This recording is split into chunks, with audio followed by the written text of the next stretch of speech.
اس دنیا میں کوئی خزانہ سانپ کے بغیر، کوئی پھول کانٹے کے بغیر اور کوئی خوشی غم کے بغیر نہیں ہے۔ اپنی آواز کے بجائے اپنے دلائل کو بلند کیجیے۔ پھول بادل کے گرنے سے نہیں، برسنے سے اگتے ہیں۔ 1000 قابل انسان مر جانے سے اتنا نقصان نہیں ہوتا جتنا کہ ایک احمق کے صاحب اختیار ہو جانے سے ہوتا ہے۔ رومی سے کسی نے پوچھا، کون سی موسیقی میوزک حرام ہے؟ رومی نے جواب دیا، امیروں کے برتنوں میں چمک کی وہ کھنک جو غریب اور بھوکے کے کانوں تک پہنچتی ہے۔ آپ کے دل میں ایک موم بتی ہے، جلنے کے لیے تیار ہے۔ آپ کی روح میں ایک باطل ہے، بھرنے کے لیے تیار ہے۔ آپ کو محسوس ہوتا ہے، آپ نہیں جانتے۔ اگر میرا علم مجھے انسان سے محبت کرنا نہیں سکھاتا تو ایک جاہل مجھ سے 1000 درجے بہتر ہے۔ نیکی اور بدی کے تصور سے نکل کر اگلے مقام تک آ جاؤ، میں تمہیں وہیں ملوں گا۔ تھوڑی دیر کے لیے قبرستان جایا کرو اور خاموشی سے وہاں بیٹھو اور ان بولنے والوں کی خاموشی کو دیکھ۔ جس شخص نے زندگی میں سرکار دو عالم صلی اللہ علیہ وسلم سے عشق نہیں کیا، اس شخص نے خود کو زندہ ہی جہنم میں ڈال دیا۔ جب انسان کی آنکھوں سے ندامت کے آنسو بہتے ہیں تو اس پر رب کی رحمت برستی ہے۔ کائنات کو اللہ نے انسان کے لیے بنایا ہے، اس طرح تو سب کچھ انسان کا خادم ہے، نہ کہ محبود۔ غم سے خالی ہو جاؤ، اس کے بارے سوچو جس نے خیال کی تخلیق کی۔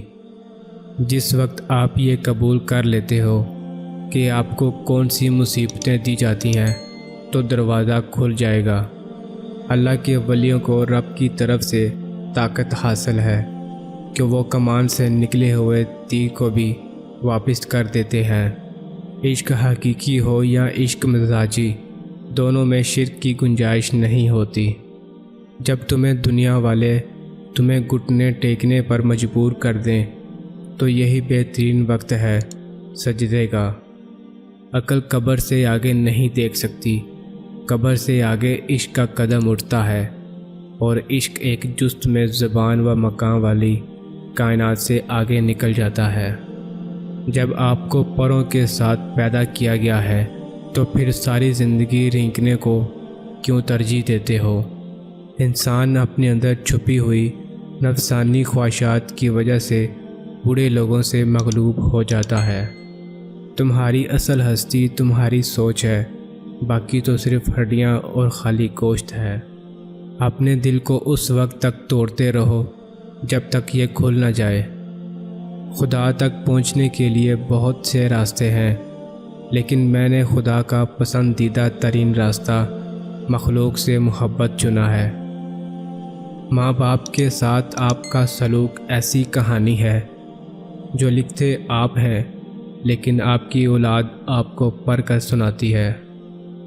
کہانیوں سے مطمئن ہونے کے بجائے آپ کے تعلقات دوسروں کے ساتھ کیسے گزرے ہیں، اپنی ہی داستاں افشا کریں۔ مولانا رومی سے کسی نے پوچھا، زہر کیا ہے؟ ہر وہ چیز جو ہماری ضروریات سے زیادہ ہو زہر ہے، جیسے قوت، اقتدار، دولت، بھوک، لالچ، محبت اور نفرت۔ مسجد رقص کرنے کی جگہ نہیں، مگر میں نے وہاں جہالت کو ناچتے دیکھا ہے۔ تیری داڑھی تیرے بعد پیدا ہوئی مگر سفید ہو گئی، اور تو ابھی تک ویسے کا ویسا کالا ہے۔ بڑی مبارک ہے وہ آنکھ جو اللہ کے لیے روتی ہے، اور بہت مبارک ہے وہ دل جو اس کی خاطر جل بن رہا ہے۔ اگر تو بیکار پتھر ہے تو صاحب علم کے پاس بیٹھ، کوہر بن جائے گا۔ اگر تو چاہتا ہے کہ دن کی طرح روشن ہو جائے تو اپنی ہستی کو اپنے دوست کے سامنے جلا ڈال۔ میں نے بہت سے انسان دیکھے ہیں جن کے بدن پر لباس نہیں ہوتا، اور بہت سے لباس دیکھے ہیں جن کے اندر انسان نہیں ہوتا۔ جسم کی پرورش روح کرتی ہے، بغیر روح کے جسم کس قدر ذلیل ہے کہ اسے مٹی میں دفن کر دیا جاتا ہے۔ جسم کی وسعت 2 گز سے زیادہ نہیں ہے، لیکن روح کی پہنچ آسمان تک ہے۔ ظاہری گفتگو غبار کی مانند ہے۔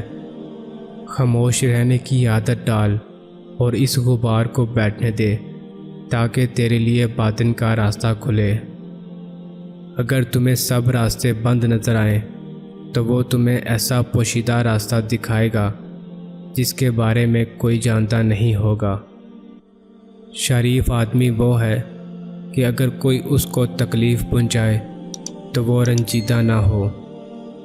اگر تم عظمت کی بلندیوں کو چھونا چاہتے ہو تو اپنے دل میں انسانیت کے لیے نفرت کی بجائے محبت آباد کرو۔ دانائی کا تعلق بالوں کی سفیدی سے نہیں، عقل اور تجربے سے ہے۔ دل سیاہ ہو تو داڑھی کے سفید بالوں کی کیا وقت۔ جو درد تم محسوس کرتے ہو وہ پیغامات ہیں، انہیں غور سے سنو۔